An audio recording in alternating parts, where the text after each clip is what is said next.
Fini l'UMP, remplacé par les Républicains. Alors ça va vous manquer ces 3 lettres, UMP, que vous pratiquez depuis 10 ans, pas plus. La droite française a été habituée ces dernières années, depuis un long moment maintenant, à changer de nom. Donc c'est pas la première fois et ce sera pas la dernière fois. Et vous savez, quand un parti n'a plus de fonds à proposer, n'a plus de projet, qu'est-ce qu'il fait? C'est comme du marketing, il change le produit avec un nouveau nom. Donc ce nouveau nom essaye de masquer finalement le fait que Nicolas Sarkozy, maintenant, qui est redevenu le président, quand il va sur une tribune, fait un peu un one-man show. D'ailleurs, je me demande si je vois un artiste ou si je vois un ex-chef d'État qui cherche à faire rire la salle avec des sobriquets, même pour le chef de l'État en exercice. C'est un bon comique ? Vous paraît que c'est un artiste? Je trouve que c'est un responsable politique qui, du moment où il est devenu le président de l'UMP, a quitté son costume d'ancien président de la République et qui aujourd'hui fait un coup de com'. Voilà, et je lui laisse à son coup de com'. Avec cette nouvelle appellation, les Républicains, on ne pourra plus dire UMPS. Mais en revanche, vous ne pourrez plus dire je suis républicain. Moi, je vois bien ce qu'est en train de faire la droite. On a bien vu que le Front National a voulu préempter l'expression les patriotes. Donc cette course à l'échalote entre l'UMP et le Front National, maintenant l'UMP s'appelle les Républicains. On va pas tomber dans ce piège-là. Tout ça, c'est de la com, c'est de la com pure. La République, elle s'exprime au travers de ses valeurs, pas au travers d'un libellé qu'on se donne dans un parti politique. Enfin, Nicolas Sarkozy donne le tempo sémantique tout de même, parce que vous pourrez plus dire je suis républicain, sans préciser après, oui, mais... Et depuis quand Nicolas Sarkozy a le privilège des expressions, des termes et de la République ? Allez, on passe au second thème d'Aïk, le congrès du Parti Socialiste, qui lui ne change pas de nom. Voilà, vous m'enlevez la vanne de la bouche. Mais pardon, je ne le ferai plus. Le congrès, c'est la semaine prochaine. Jean-Christophe Cambadélis a été réélu avec 70% des voix. Je me demande si c'est la peine qu'on parle du congrès du PS. Il n'y a rien de nouveau, il n'y a rien de neuf au PS. Alors avant de vous répondre, vous savez, sur le nom du Parti Socialiste, j'y suis de manière anecdotique mais historique très attaché parce que c'est en 1969 que le congrès d'Alfortville transformait la SFIO en nouveau Parti Socialiste. Donc, Alfortville, votre commune. Vous voyez que je suis très attaché à ce nom. Pour le reste, nous avons eu dans les débats ces dernières semaines et mois une cohérence dans le vote apporté par les militants. Aujourd'hui, les choses sont claires et j'en suis très heureux. La ligne politique du Parti Socialiste, c'est la ligne social-démocrate représentée par le président de la République, François Hollande, et Manuel Valls. Manuel Valls, qui est un de vos proches. Vous êtes un de ses proches. Voilà. Vous êtes l'homme de Manuel Valls en Ile-de-France, l'un des relais. Donc, depuis plusieurs mois, voire quelques années maintenant, certains de mes amis au Parti Socialiste ont eu des voix très dissonantes sur beaucoup de textes. Et ça a laissé infuser l'idée dans l'opinion publique que finalement, au sein du Parti Socialiste, il y avait 2 lignes qui s'opposaient, voire que celle qui s'opposait à la ligne du président et du gouvernement était majoritaire dans le parti. Ils voulaient un congrès très tôt.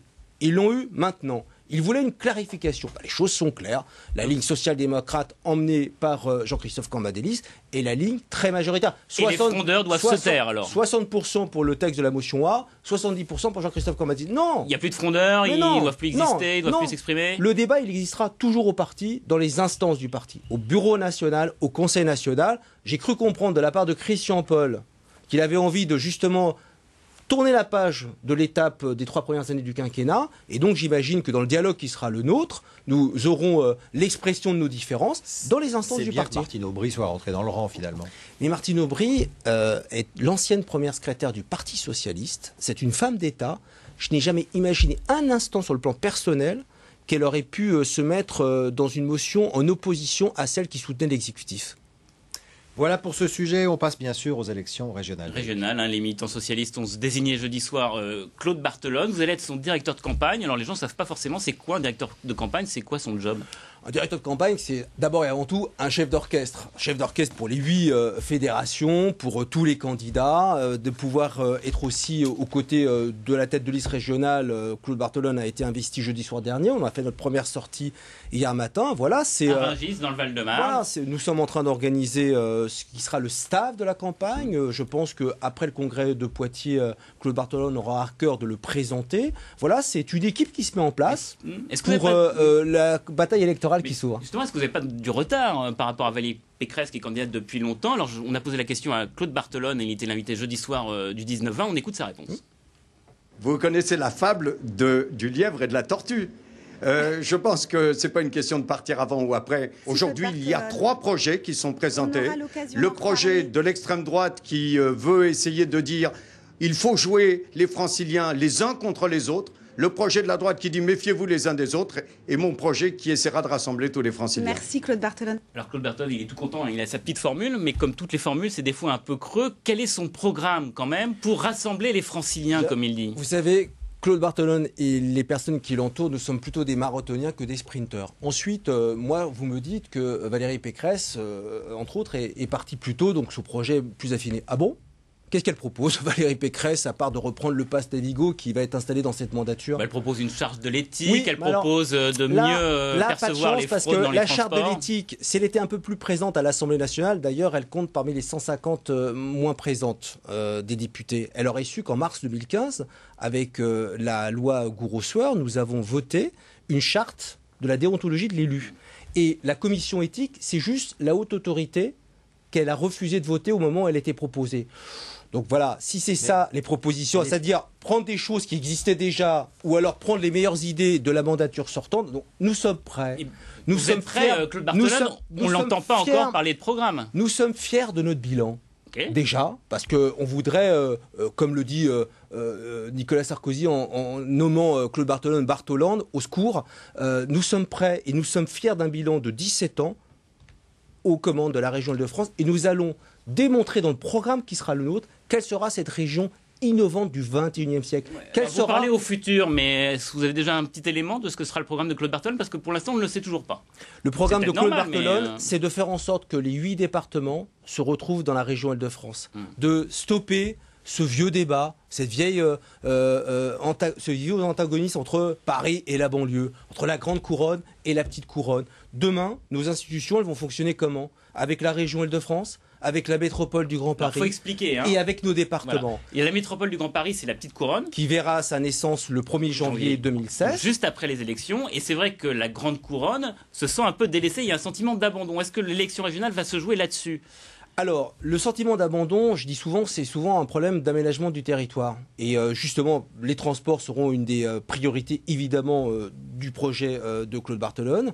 Mais pas seulement. Il faut faire en sorte que les territoires considèrent qu'il y a une égalité des uns vis-à-vis des autres. Et vous parlez de la métropole du Grand Paris. Moi, je veux rendre un hommage à Jean-Paul Huchon, qui était président de la région pendant 17 ans jusqu'au 13 décembre prochain. Si la métropole du Grand Paris existe au 1er janvier 2016, c'est parce qu'elle a eu préalablement pendant 17 ans le président Huchon et ses équipes successives qui ont donné de la cohérence à l'identité francilienne. Et c'est le Grand Paris, c'est pas une idée à la base de Jean-Paul Huchon. Et c'est comme cela maintenant que les choses peuvent se mettre en œuvre. On le voit, mais quand même, Valérie Pécresse, elle est candidate issue de la seconde couronne, elle est des Yvelines. Claude Barthelone est issu de la première couronne de Seine-Saint-Denis. Donc il y a aussi une opposition politique. L'électorat de gauche est en première couronne, l'électorat de droite et d'extrême droite est en seconde couronne. Là aussi, ça va peut-être faire tendance à opposer les deux territoires dans la campagne. Sur l'analyse électorale de ce qui s'est passé aux dernières élections, vous avez totalement raison. Moi, vous me demandez c'est quoi mon job de directeur de campagne? C'est de faire en sorte que la dynamique de la campagne derrière Claude Barthelone fasse en sorte que le 13 décembre au soir,